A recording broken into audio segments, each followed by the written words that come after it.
Good morning, guys. Cheers. Coffee with Shaggy.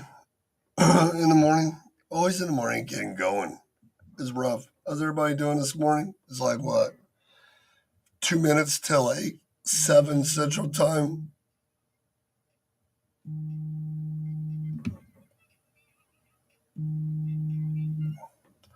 So what is it, Central Time and then Eastern somewhere? What are we, like 2, 3 hours behind? Good morning. I'm at my truck stop, getting backed in when I'm done delivering. Need to get out of this truck. I get it. I hear that story every day. I need to get out of this truck. My business can't go nowhere because I'm always stuck in the truck. I hear that a lot. Or yesterday I heard about I have the freight. This is me and my husband. We need to do something, but paying the bills. Staying focused to pay the bills. Keep the lights on. Melissa gets mad at me every now and then because I think about different things of what I would be doing if I'm not now. She says it's like a pity party or something like that. She's yelling at me. And it's not really a pity party. You're in the same boat as everybody. You're working hard. You see Isaiah and Kathy, and we're training people. We're booking loads. I'm getting the load board set up right now. I got my post going out for my Birmingham guy, and keeping an eye on Juan in Chicago, and got Brinson running from Danville back working on building some locals. And we found some automotive stuff yesterday. It's pretty crazy. Last minute stuff that's still out there, kind of neat. And really, it's like just a lot of staying focused on what you're doing. You can only do so much. And good morning, guys. Good morning, good morning, good morning. Welcome to the show. Good morning, good morning, good morning. Good morning, good morning. It's paying the bills. Guys, if you like, hop in. What's up, Mad Max? We're talking about staying focused this morning for a little while. Staying focused on the mission. How was this teasing? Because, I was teasing Melissa bust my chops. A lot of people bust my chops a lot about sometimes I talk too much, let two people in to what's going on. Man, running a business is a lot. You know what I mean? Mission from God. God has a lot to do with it. I read my book that Dan gave me every morning. There's a quotes in here that really get my brain going. Every day it helps, whether you're religious or not. It just kind of gets me motivated. I've been reading it a lot lately. Today. Like it's called reflections of the day, and like today it talks about enemies, justified, doubtless, putting all these things that are bothering you and stuff, and letting it become like resin in you, and that's all you think about because it's so bad out there, and you abandon things because you don't have faith. It's like really cool. It's like every day I get a little thing in here that gives me an idea or keeps me motivated. Not alone going to like the martial arts classes at night and seeing the smiles on the kids' faces and being able to do cool things, and when people call and they're in trouble and you answer a phone and you're able to give them some advice that they need because they're not getting it anywhere else, or just take that moment and open up their mind to something that they forgot about, or why it was this part wasn't working, or you know this part here. And I think about it a lot. I'm getting ready to do this webinar coming up Sunday on Sunday, August 13th.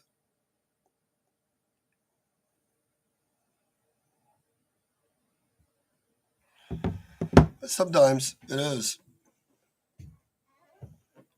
Are you talking about individually or are you talking about business? Because sometimes in business and you're the owner of it, you should be in control and you're really not. But you're talking about, it's talking about in general persons, you have to stop controlling stuff and let things happen. You know what I mean? And it's hard, like, because you got so many things going on. How do you just drop it and believe in something to have faith and let it happen? You know what I mean? It's scary because, man, you can get to where you can't even change a tire, right? Or you can get to where your bank accounts are really low. You can get to where those two trucks are sitting, or you get to where your wife just lost a job and you're trying to drive to pay for it all, but you can't stop because she has to do this and this and this or whatever. Hey, I realize it, man. There ain't no multi-billionaire sitting here talking to you in front of me, man. I'm here with the rest of you. I've been fighting in this trenches since I was 14 years old, and I still have it, man. I talked to truck drivers at this campground this weekend. I've been driving 30 years, as hauling fuel out of Chicago, and it's funny. It's one after another that you talk to that are out there, and uh, they he's talking about how he's drove for 30 years and he's got investments and what he owns is owns. But if you're counting on retirement, if you don't have liquid cash or have it invested where you have cash, what retirement do you really have? You know what I mean? You look at this other guy I was talking to the other day. That's a trucker that comes from the unions, and he's looking at all these union people. And if the unions, if they didn't invest the right way, or those investments go and people stop paying in the pensions, everything in the world, and when it comes to business, is scary. And yeah, like, it's wild, man. I get it everywhere you go. And every day I come in, I do more videos, I market. I got already calls lined up today with more students calling in. I got a bunch of students calling from military guys from Saudi Arabia. I got this one guy named Cuffy. I trained him on really weird hours because they're over in Saudi Arabia. And it's amazing that this guy works all day long. Actually, there's a bunch of them. There's Derek Jones over there. He's like, and I got a shout out to Derek, man. That guy sends me more referrals overseas, and they're all contractors and they're deployed, and they're over there and they're doing this stuff and they're working, and they call me in these little rooms and they got these weird phones and there's always people walking around, and I'm doing training with them, and it's amazing how some people can focus on a plan and other people's can't, because these guys are overseas using fucked up signals. They have weird hours and they're setting up their brokerages legally, and they're getting customers and moving freight while they're still running their job. But drivers are running down the road and they can't run their business, and they're relying on all the wrong people in their plan, or people get caught up in different things. So going back to this webinar I'm doing on Sunday, man, if you want to sign up, you can, you don't. Only reason I'm doing this webinar is because I personally like to teach. I figure with all the insurance companies I've helped build, compliance companies I've helped build, trucking companies, plus my two, I had over 24 trucks myself, and all the people I've done, it's like I went through all this stuff that I've taught, the boot camps, different things. And I really want to get back to doing some stuff where I'm helping right now, because you're either going to be in the turn or you're going to be gone. It's the way it is. You're going to be in the turn or you're going to make it, or you're going to be gone. And so a lot of people, when they come in, or they're already in, we have to get refreshed. Sometimes we have to come back to reality of what we're doing, and we have to go back to the grindstone, the work. Just like me, I'm going back to dispatching. I'm going to help Eddie, Dion, and Terrence build their trucking companies up with their trucks because they have trailers sitting to help with my dispatching. I'm doing some compliance. I mean, we're growing. We have the brokerage hoping these other contracts come in, and when we hit our year in September, these other customers come in and we pick up a few, but things are tight. It's a lot of call. We're definitely in the trenches. So how do we stay? Today's comments is, well, everybody's in the gloom. We're all in the same boat, like Melissa said this morning. So how do we stay focused? How do you stay focused? I'm staying focused by reevaluating what I'm doing and fighting, and it's hard, and it's stress, anxiety. Your blood pressure's up, all this stuff. Health gets rough. How do you stay focused in a time where everything's crazy? I mean, literally, turn on the news. This morning I was riding to work and it talked about how people in New York are paying $10 million a day to house people that don't even need to be there. Massachusetts is asking people to come in. I mean, everywhere you could turn, there's stuff to distract you. So how do you stay focused when you're trying to run a business, especially if you don't have no team? How do you and then when you're lost in your focus, how do you get back? So that's one of the things this morning I was going to talk about why I'm building this webinar. I'm going to start doing on Sundays because we have to work Monday through Friday. So I thought about Sundays, you know what I mean? Not during church, not after. And, and well, maybe the night, but, it's Sundays, 2 to 8:30. And I thought about, well, how many people really need to reevaluate their trucking company?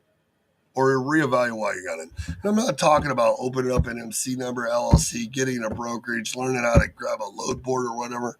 I'm talking about the real work. Like me and Brinson were talking yesterday, and I was trying to focus in because his first day I didn't have consulting, and I'm building lanes for him around Cincinnati. And I was finding some really good brokers, but at the time, they were little minute here lanes, like the leftovers from Ryder, where it becomes expensive, but you gotta know where those loads are coming from to do those automotive plants. I mean, there's different locations. People fall off, and you get in with that one broker, they get those. But I mean, you have 6 months to a year to haul for them. 250,000 in cargo, or maybe 100,000, depending on what the freight is. Lately, I've been finding a lot more brokers calling when I've been doing researching that need $250,000 in value on their loads, and they're paying really good. How many carriers actually have $250,000 in cargo? You know what I mean? So one of the things I was thinking about, so the research, we get lost in the process of doing research because we go back to that load board. We get lost in networking. I'm a broker. I have a shipper that did not come up $25 on a load and sent out a load list with the same load. No, it's not the brokers. I was going to go there. It's not the brokers. I hear every day from people where brokers. I mean, you got so many trucks. I mean, fuel was 420 this week so far. 420 on the load board right now. These loads. I'm looking at them every day. Like I'd say 60% of them are under 250 a mile, 220, $2 a mile. I mean, you really got to work to find what you need. But what I do find is if you start looking in lanes and you look for volume, the rates are higher. But how do you get yourself shifted from what you're doing to get moved over to the lanes to be able to make it? That's the question, right? How do you do that? How do you take that time? How do you get focused to build those lanes? I was talking with Brinson about that. And so if you think the brokers are the problem, then go get your customers. Walk in one. You go in every day and deliver. How many of you asked for the business? How many said, hey, I'm in the area all the time. Can you use the truck direct? How many pull over to the guys that have the same kind of freight at the shippers next door so you don't worry about backlisting the one you're on and ask for their services since obviously they're shipping in your area? Focus. Well, if you did do that and they gave you the opportunity, what would you do with it?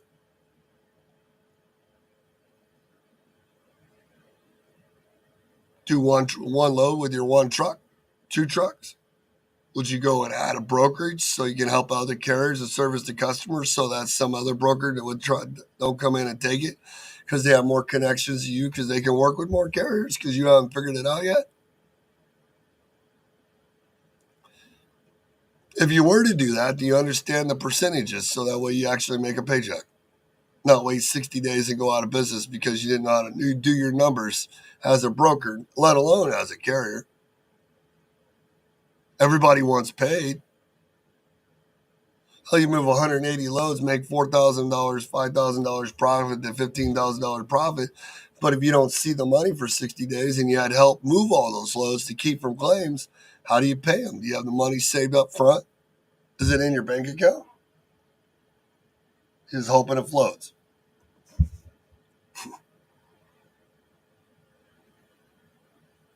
Good morning, guys. How's your day going? How's your week been this week? Let me know in the chat. How's your week been? How's your trucking company going? How are you focusing on fixing it, keeping it afloat, keeping the lights on?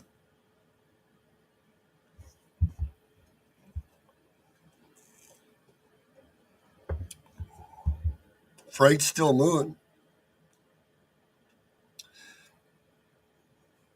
I seen an article this morning that said that Massachusetts has so many immigrants coming in that they're going to ask the American citizens to house immigrants because that's what they do, I guess. Like, you just go ahead and let all these people come in, and you can't afford to have them in there because they cost too much. So you just go put people in houses that are paying for the immigrants to come here from those government people with taxes.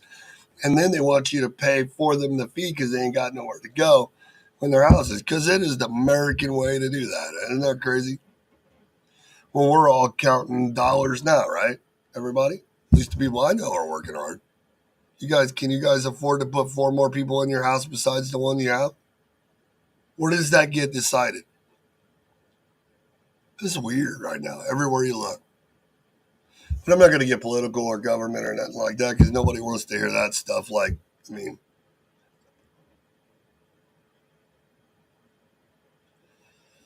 so what are we doing to focus on our trucking business or our logistics or our brokerage this morning? What in your notebook you have sitting right there where you always jot down things that you shouldn't do or you did do, or you're keeping track of stuff so you're always working on problems or things like that? What do you guys do? I have a freaking book full. My problem isn't work. My problem is I just I don't want to go get a loan to invest in my business. I want to build it the other way. I have very little investment and we have a lot of commitment. I have a great team. It might be different if I went out and got $300,000 loan and then with all the experience I have and stuff, I went a different way, right? So the way I'm focusing is I set up a list. I do marketing, I do Facebook posts, I do the videos, I send out blasts. I'm always on e-carrier check, and then I'm building loads. And so the problem with me is I know what I need to do, and how do you take that and what you know to do, lead, and then have a team help you to do it to get where you want your goals? Because I mean, you got to build a network. I mean, if you're one truck, it's one thing. If you have more than one truck, if you have more than one truck, how do you stay ahead? I mean, you're driving a truck with three trucks. You know you should network. You know you can't get anywhere. You know if two trucks are out. I mean, if you're a broker, I mean, it's really hard for a broker, a one person broker, to do accounting, payroll, do sales calls, track and trace the trucks, and juggle it all. But when you bring in a team, will they work as hard as you? Will they do the marketing and the posting all day long for your business? Will they keep advertising like crazy? Are they fighting just as hard as you to get clients to bring in the money, or are you the one doing it all and then they just take the money, a part of the money, because you got to have them to do the work? You know what I mean? I'm just thinking it as what I'm going through. And then you get some people that work at more than what you're working, but they need you too because you're all part of a team. You know what I mean? And others don't work hard as the rest, but you can't get mad at them because they don't, or vice versa. You know. And then you get this part. Here's the best part. So now you got a business. Now you got a business. It's what it seems like, man. Mr. Singh, you were very true. Just talked to him yesterday.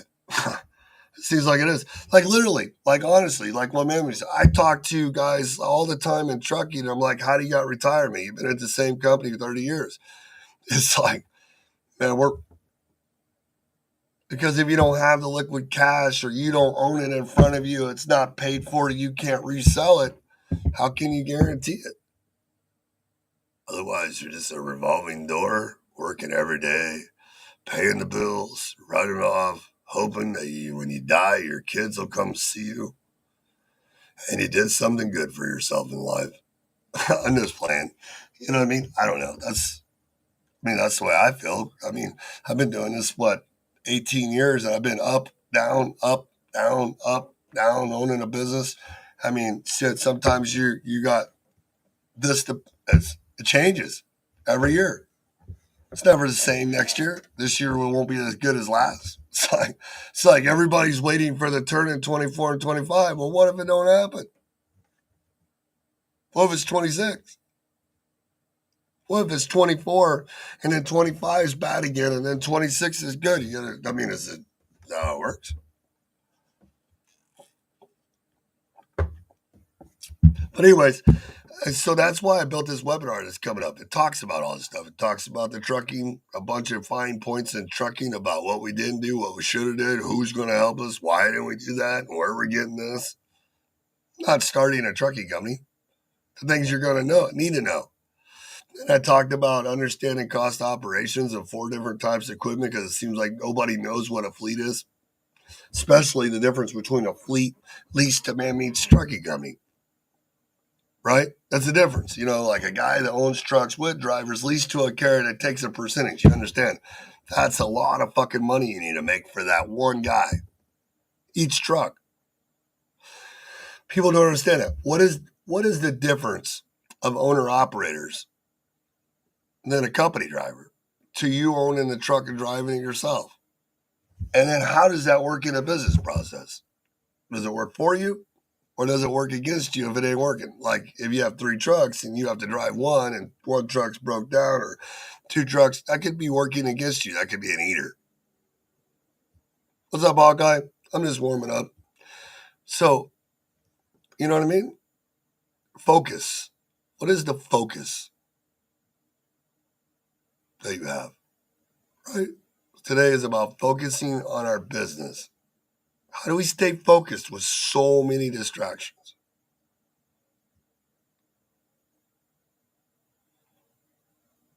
It's crazy. Do you How do you guys do that? How do you stay focused with so many distractions at a time right now where it's like all we're made for is making payments to people? How do you change it? In this webinar I have coming up on Sunday, well, there's the second section is compliance because you roll through these trucking companies. And, like when I evaluate a trucking company and they come to me, especially if it's a bigger one, right? The first thing I would evaluate is the front of the house. What do I see when I look at you? How are you recruiting? What parts are you recruiting? And if you are recruiting, what exactly is your product that you're offering? And then the second part is if I was to come to work for you as an owner operator in this day and age, would you protect me? Compliance, since my CSA is so important. Or is it just this 2 hour thing where you told me how good it is and you just jumped in and I bought a truck in the last 3 years and it's sitting, the market's changed. I hope you really do a good job. I heard a lady the other day tell me she's hiring and she's like, man, even if I don't know, I just put a guy in a truck, man. If the guy knows how to book loads better than my guy does, I'll let him do it and go. And it's like, well, how long is the orientation? About 2 hours. We just run them through the insurance company and they prove them, do a background check, MVR. And if the guy can drive a little good and back up and hook the trailer, man, we're up and running. And man, I'll let that guy start running. I just met him yesterday. It sounded like a really good idea. You know what I mean? I just don't understand because, you're just adding more disaster. That's why you're reducing your trucks, and if you don't have the front of the house in order and you're not protecting and you're dispatching, don't understand the rules to move that onto the carrier, the owner operator, and you don't have the freight to back it up, it's not going to work. And you see it every day. Their scores are shot. Then you call them up. Hey, would you like to fix your safety score in your product of your company? I don't know. I have a big trucking call me for my loads. I don't want to deal with them. I'm wrong. I don't know, man. If the safety scores are good on trucking companies and stuff like that, why would you be scared to use a bigger guy? The more established guys can do stuff. I mean, some of the first people who moved our loads that approved us as our brokerage was Landstar. You know what I mean? I was so impressed. You're like, well, did they double broker? No, we used the other side. There's like two different worlds in everything. There's the freight chasing chaotic, and there's the, different. It's two different worlds. No, they did a really great job. So how do we stay focused? Do we have to go back and reevaluate sometimes? I'm with my wife. She says in times like this, you just got to have faith and go with the flow and let it go.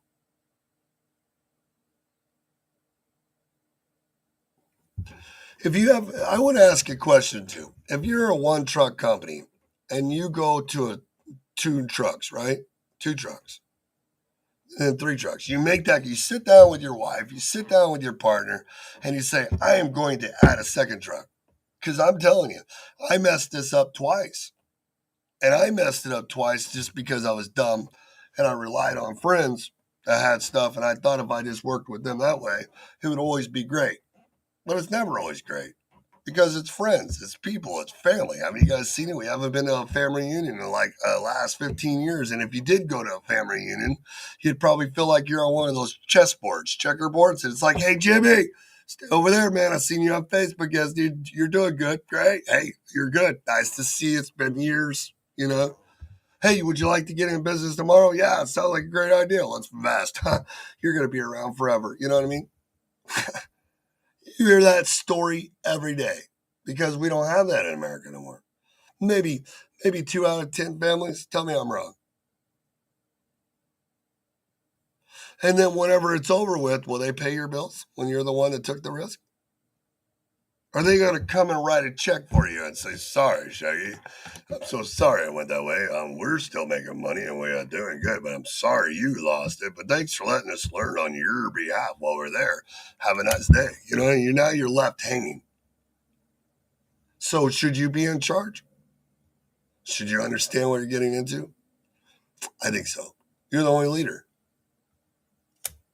See, I always like coming on in the morning and drinking coffee with you guys and telling you about the experiences of my conversations of the 25,000 calls I do every day, talking to people about their stuff because no one has anybody to call that can help them put it together anymore because most people out there just want to tell you how you can get rich quick still. How you can be a dispatching service in your underwear, eating bombs on load board still with that one guy's group. I see him on eCarryCheck all the time. Even though I love eCarryCheck, I understand why his software has to be supportive across the board. Jared and Nate are my favorite people in the whole world.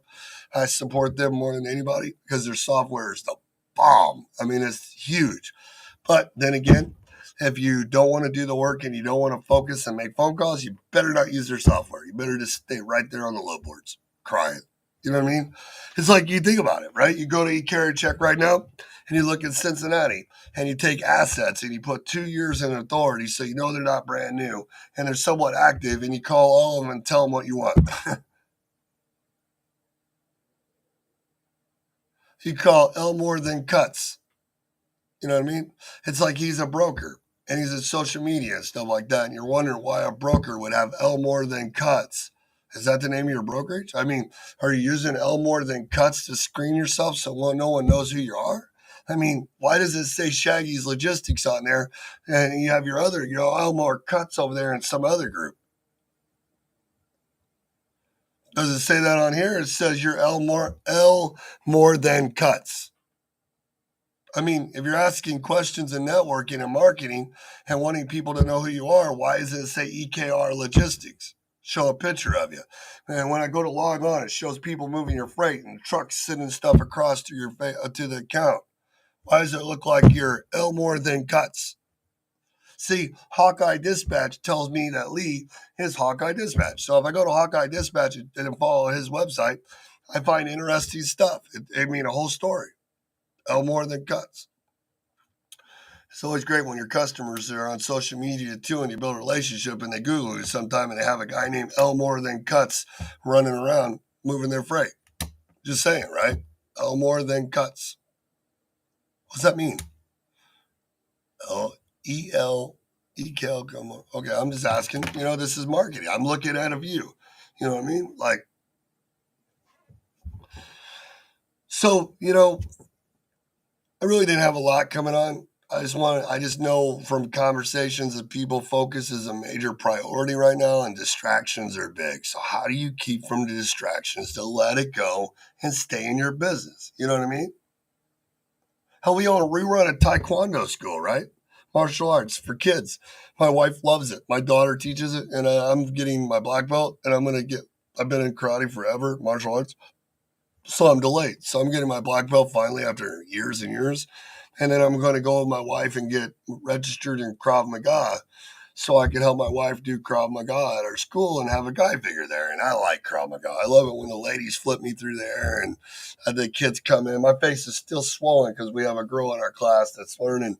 She's got some things and she's learning, and she learns by when you're teaching her, she learns more by hitting and stuff. It kind of shows her what's really going on. It's fun teaching her because you show her. It's like teaching trucking. You can tell people all day long, but showing is so much more better. So if you show them how to do it, it's so much more fun, not just doing it. And so all summer, the freight's been down, or kids have been down because they're on vacations, they're doing this. So it's like you have only so many kids in the school, it feels like you're a failure. But you can't get distracted. You have to keep the focus and the vision and everything going. And it's hard because I'm like the biggest, nicest visionary out there. And when I start getting down and distracted and unmotivated and stuff, it's crazy. And then that's when my wife comes in and says, people don't want to work with guys in a pity party. Well, I'm not pity partying. I'm relating to you guys because I see it too. I'm not the guys that are out there like that, maybe one day I'm still out there fighting with the rest of you to become that multimillionaire, I guess, or whatever you call it, right? The big bucks, like really, when you get there, do you really want that life, or do you want to just be satisfied, have nice things, be able to get what you want when you need, and know that you're not going to starve when you retire? What is it?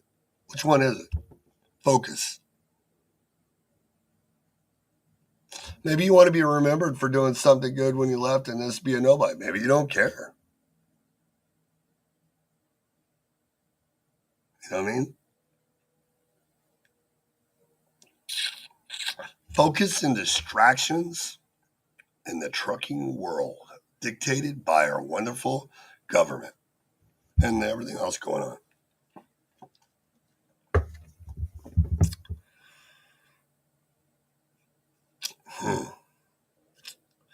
What helps you guys from being distracted or staying focused?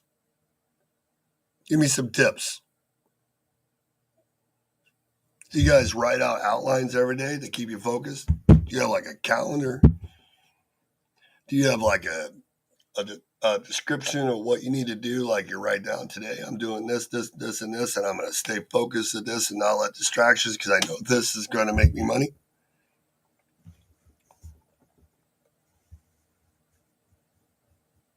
Give me some tips. How many customers do you call a day? How many brokers do you call a day? See, now we're talking. Look at that. See, now you're networking, EKR Logistics. Now, see, I like that. See, you should always, if you're in business and trucking and you're on social media, Instagram, Reddit, LinkedIn, remember, it's like, here's one thing I always ask when I do a class, right? Because you already guys know everybody knows me. Shit, I tell everything. Like I'm everywhere. I drive a freaking Scooby-Doo car. My cell phone number's on the screen, and it's been the same number forever. You know what I mean? Like literally, that's been, ask anybody, the same cell phone number forever. Like It's public. I mean, I should be getting more spam calls and stuff all the time, but I don't. But you think I would. Like, you're an asshole, or call me up and tell me your company sucks or whatever, But you're full of shit or whatever. But they don't do it. I mean, my number is right there. So you think about it. I always ask when I'm in trucking, right? When they're in trucking, if you're a trucking company or you're a brokerage or whatever part of the business you're in, if you were to go 47 years back and write down everybody you knew. Some of the first loads I moved with my brokerage were buffet tables and stuff from people that see me on Facebook that gave us stuff to move for a restaurant chain they're building and different stuff. Guys I went to school with gave me loads to practice to be able to get moving. It was one load here, one load there. Isaiah and them moved them. Ask them.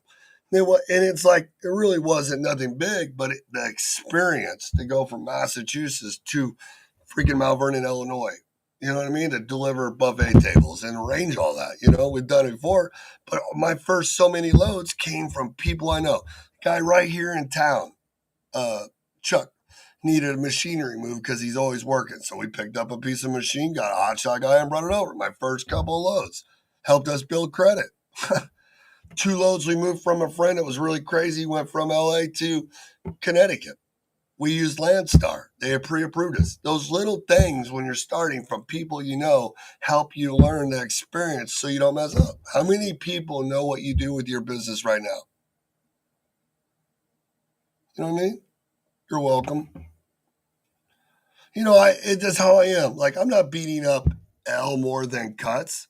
I'm just talking. You're on a social media platform. You're in social media platforms. Everybody uses social media. Customers, shippers, logistics, people, work at people. Your friends work at logistics.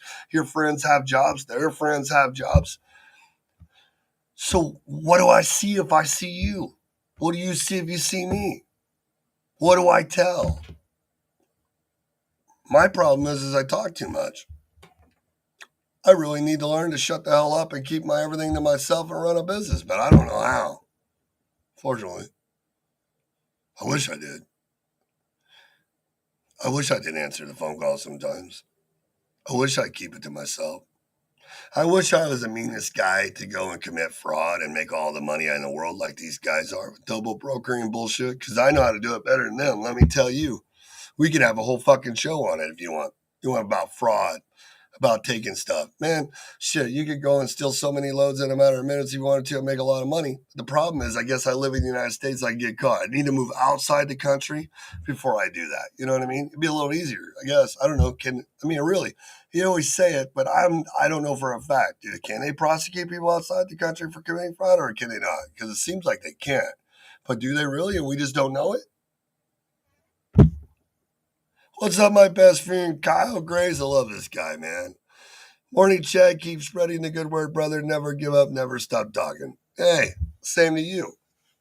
I love these guys, man. People like Kyle, Tim Ringer. Man, you got so many people that watch and follow. I don't even know what Kyle's up. I've been following him since he was like that. You know what I mean? I've watched him go from here to there to now. Now he's doing stuff for this company going up to Wisconsin and stuff like that. Hungry. I could probably, it's weird. I could probably sit here and look through all these names and tell you stories about every one of them. I've been doing this so long, and I really get involved with so many people. It's crazy. Like, I can tell you, I just see names. I remember. I'm a people person. So we got a few more minutes. I know a lot of people are flowing through.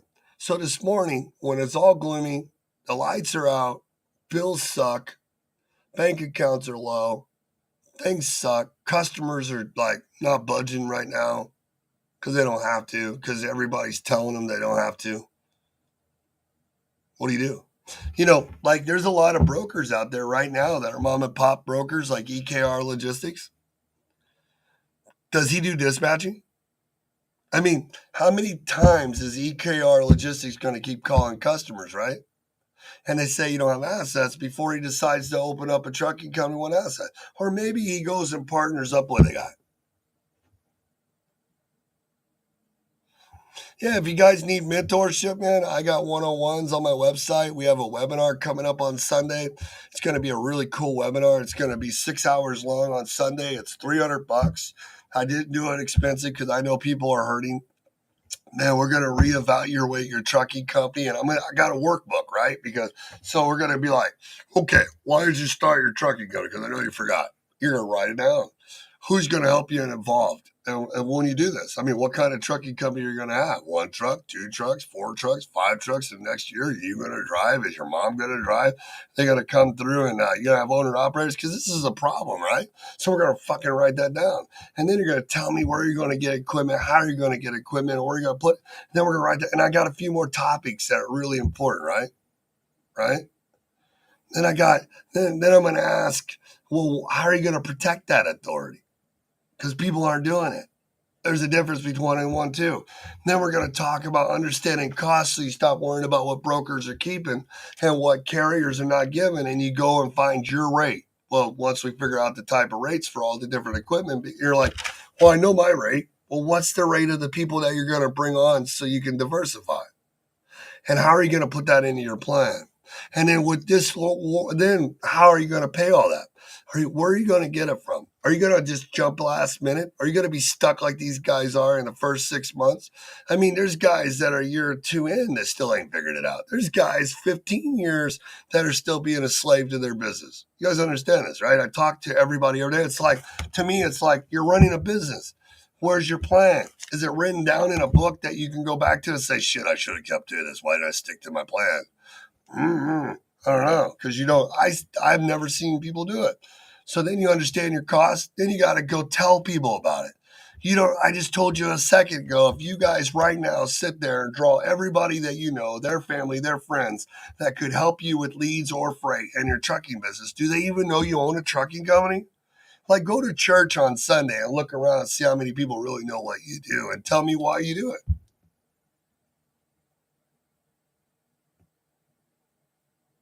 And what do you do? Do you take advantage of it?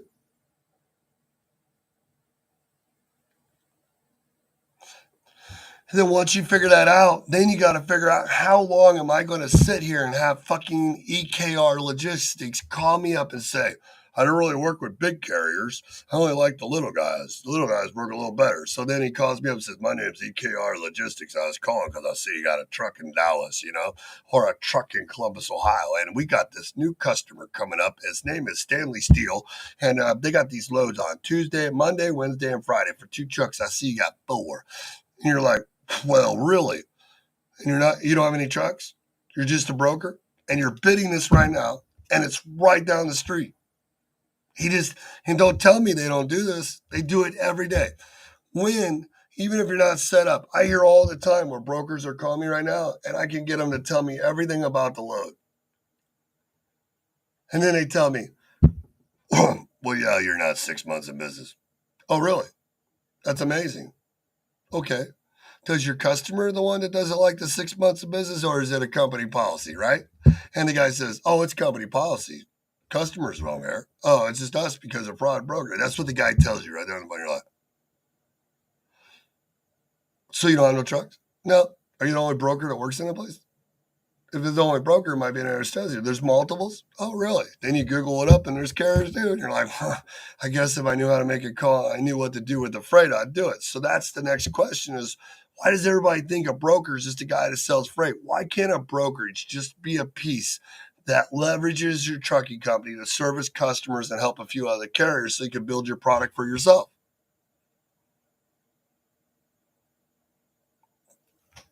I didn't do it on either one of my companies. I didn't start doing it until I got into the training and started thinking about all the stuff that I missed, and it made sense. Now I'm reversing the process along with helping you guys. So then the last part is that falls back into the 3 ways we get customers. And what will we do with them? But I don't want to be a broker. There's so much risk in it. But then why are you mad at them for taking all the freight? What's up, Yusuf? Nice to see you, brother. So then why are you mad at him taking all the freight when you don't ask for it yourself and you got the trucking company that's financially liable to move it? You ever think about that? This is like we do as stupid does. You know what I mean? Don't worry, you can still keep telling all your friends how proud you are because you own a trucking business. Owning a trucking business and doing something with it instead of being an eater instead of a feeder. I mean, if you're one truck, you're probably always going to be an eater, fortunately, because you can't go nowhere. But when you add trucks or build your business, then you become a feeder. Unless you like driving the truck with company drivers and being an old, because you can buy trucks and still be an eater. Or you could be like Shane Ferris that does lease purchase and owner operators that probably could care less at company truck. Ask him. Watch him. I've been following that guy forever. He's probably the only guy out there I can honestly say I really enjoy watching. I got pictures of him. I won't show it, but he's always, even though he's a funny looking guy, I still love him. But I really do. I should really talk to him more and be more involved because the guy puts out such great stuff. I love his common sense posts. Like he's whenever he sees this crazy, he always making posts and stuff. Do I agree with everything? No, but I know he has a plan and he's a feeder because he's building a shop, he's catering, he's limiting the expenses of his drivers, he's adding more trucks on, he's diversifying, he has lease purchase, he's got owner operators coming on, and he teaches them a plan when he comes in. I know I see him post.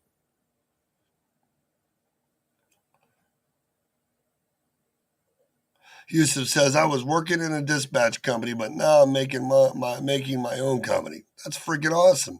So, Yusuf, if I was you and you were going to start a company, I would definitely check out my webinar on Sunday night because it's going to be exactly what you're talking about. Because you have to learn the 6 steps of what you're going to do. It's not anybody can go out and file an MC number and get an MC authority a million different places, get a load board, get an e-log, get your drug testing set up, and all that crap. That's fucking easy. Anybody can go get an LLC, MC, a bond, a shipper packet, a broker packet template, a fucking shippers list, a TMS system. That's easy. Anybody can go out there and have somebody show you how to freaking get on DAT and say, hi, my name's Jimmy, and I was calling about the load you got back. Oh, no, my carrier needs more than that, man. I'm going to have to go and do that all day long on a load board software set of stuff. And then do one load at a time. That's easy. Go find me a dedicated lane. Go find me 25 brokers in Indianapolis that have open pickup all day with late pickups delivering the next day going back to St. Louis, and then put my 5 trucks on that sucker. Go do that. Build me a dedicated route with multiple brokers so then I can find customers through those brokers because I can't find the problems just randomly looking. Go do that. That's a dispatcher. Go find volume. When you call these people and they don't want to use you, it's because you're selling yourself as a new authority one way. When you get past those guys, you say, I know you guys only work with guys because of fraud and brokering, but I do speak English and I am in the United States and I do have trucks right in the area. And if I could come on like I'm a carrier and do these loads regularly, can you just give me a shot with one? Well, the guy with the company policy is the one on the front, but they got the lanes you want. Call back and get to the next guy. Get off the load board, look up their FMCSA number, call into their office, find corporate, find the guy that matters, and tell him you got 3 trucks in the area and sell that guy on why you can help him even though you're new. What'd you think? This is a business. You own it. They're like, well, that's kind of hard. Well, no, it's not. Give me a call. I will sit down with an hour on this screen live face to face and we'll do that exact same thing. And then once I do it for you twice and you see that, oh, you don't ever get past to employees, to the people that matter? Oh, my bad.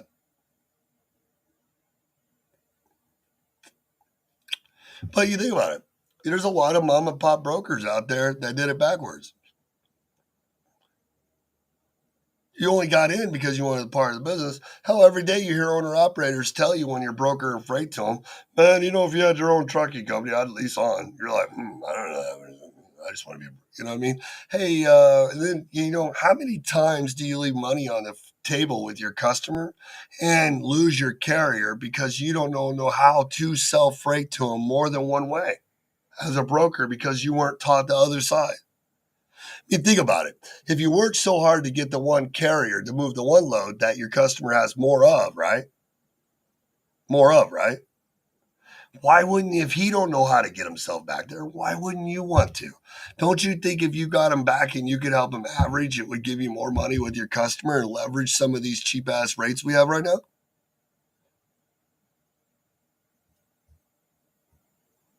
And yet, I still understand not all customers care. And I don't really care if they care. All I want them to know is I'm covering that volume because I know how to do it both ways instead of one way. Then you get back to it. How do we do that with only one person in a brokerage? Maybe you need to talk to Roger Pennington. That went from dispatching to brokering, and now he has agents and he's got a great credit score. He'll tell you.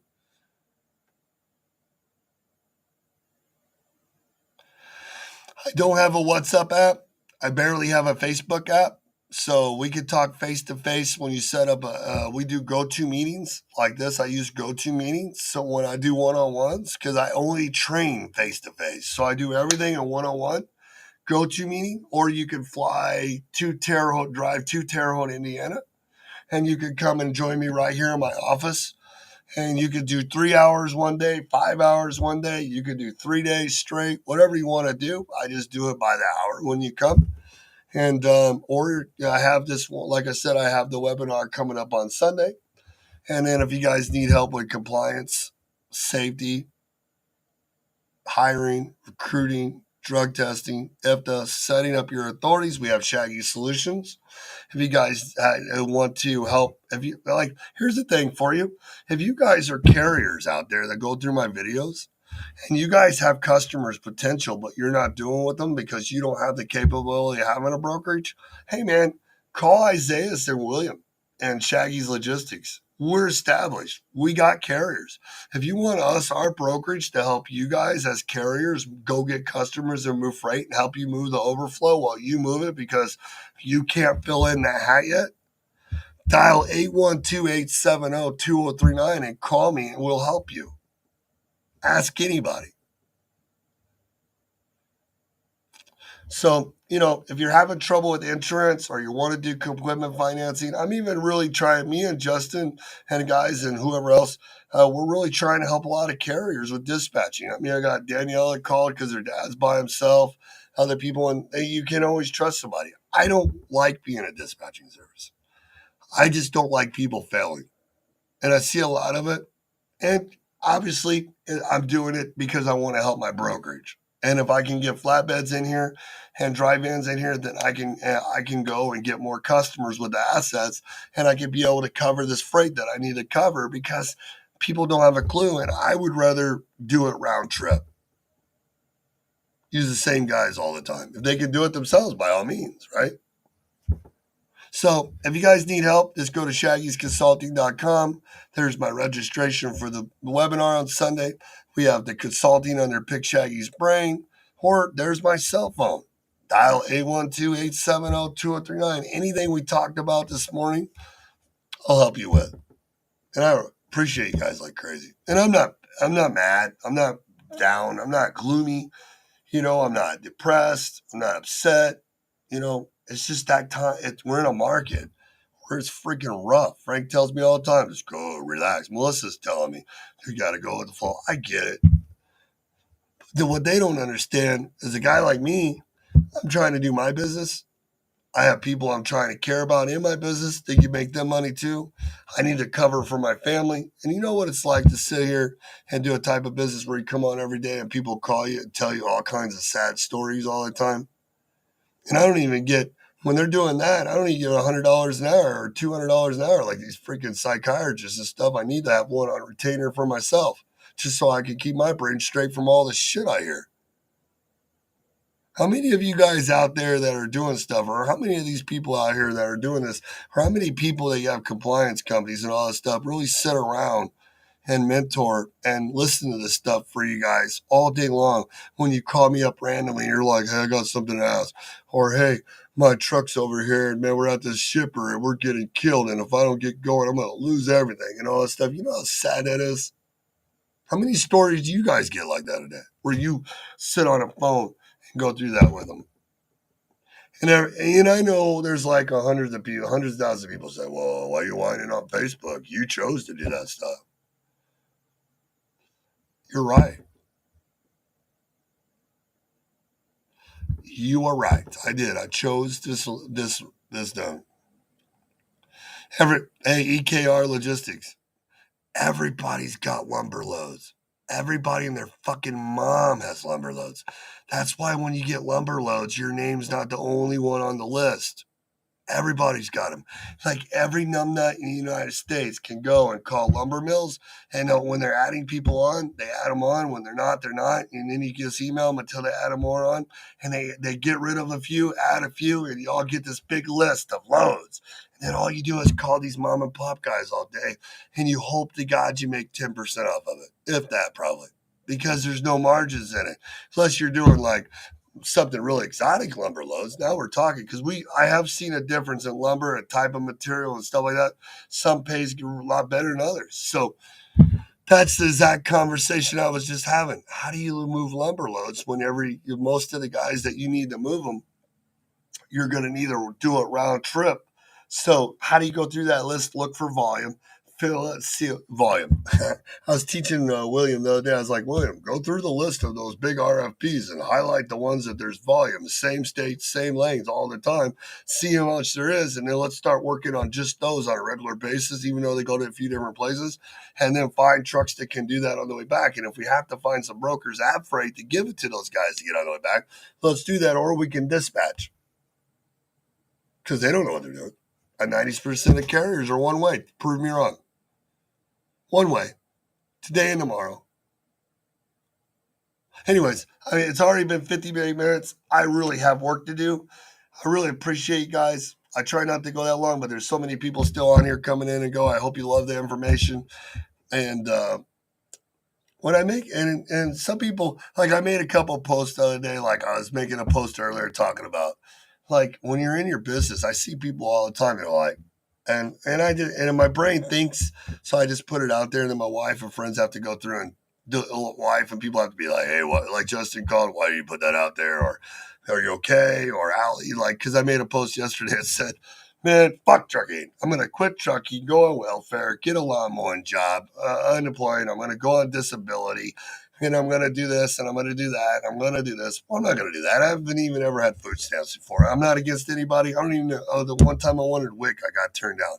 You know what I mean? So I'm not going to do that because I have standards. But I just the idea that you're like, man, why do I fight to be something different in a world where no one gives a fuck anymore? You know what I mean? Why do I fight? Because I'm a man. I'm me. I'm human. And I don't want to be relied on by others. But you can still make the post that you think about it because you see everybody else out there. You see the guys standing the other day. You see the guys with the signs that are veterans that look like they're healthier than I am, but they're not while they're out there. And then they go get in a pickup truck and leave. You see how the other day I seen a guy in the wintertime that was panhandling and brought his own shovel to clean off the sidewalk, but you can't even get people to come to work and do stuff like that. You know what I mean? And, and he makes a living because that's all he needs because the food he gets from everywhere. And you see all these campers and stuff. You see all this stuff, and it was just a post that relates. It's just like it's funny because I built a TAP program. I helped build affiliate programs, should say. I help Cornerstone grow their company. I help Optify and Triumph make millions of dollars. I've helped TBS. I've helped all these businesses. I've helped build up these compliance companies, whether they ended up good or bad. I've helped three of them. You know what I mean? I helped four. And I know all these people. I've done all this stuff, but I don't have a GED or a diploma because I'm like half the truck drivers out there, trucking people. I know more people with college degrees than dropouts in trucking.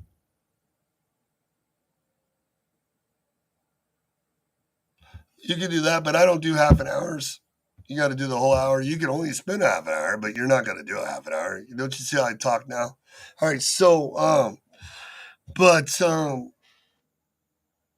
yeah, I don't even know where I went. The half an hour thing. Like, how do you talk in a half an hour? Like, that's like, hi, how are you doing? Where you're located? Well, you got a brokerage. Next thing you know, you're like, well, we got something accomplished now. Yeah, you're a numbnut. What the fuck? I mean, what is a half an hour? Half an hour is like, hi, where are you located? Why you have a brokerage? How long you been in business? Really, you got lumber loads, right? What are you doing? Just posting them on the load board where no one's calling? Have you even built your credit yet? And stuff like that. And how many factoring companies are you pre-setting up with? And then when you're running into the part where they won't move your freight, how are you getting them to approve you ahead of time? Does your factoring company help you getting approved with people? There's 30 minutes. See, this is a present.